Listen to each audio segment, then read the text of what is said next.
Sensors used for detecting the speed of an object or vehicle is called the speed sensor.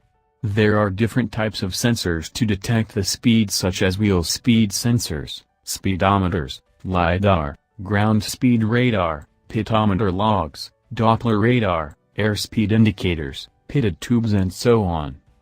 PIC microcontroller-based project for speed synchronization of multiple motors in industries using wireless technology is a typical application of the speed sensor. One of the multiple motors in the industry is considered as the main motor, which acts as the transmitter, and remaining motors acting as receivers will follow the speed of the main motor.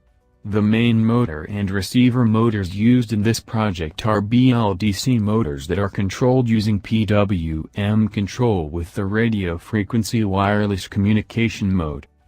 Reference RPM is given to each motor shaft, which has an IR sensor mounted, and a closed loop is obtained by feeding this output to the controller in the circuit. Full speed will be displayed on the display unit, and required speed of all motors can be obtained by entering the desired percentage using the keypad.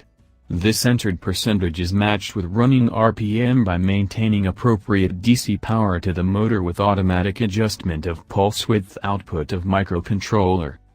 Thus, by varying speed of transmitting motor, we can change the speed of all motors using this technology.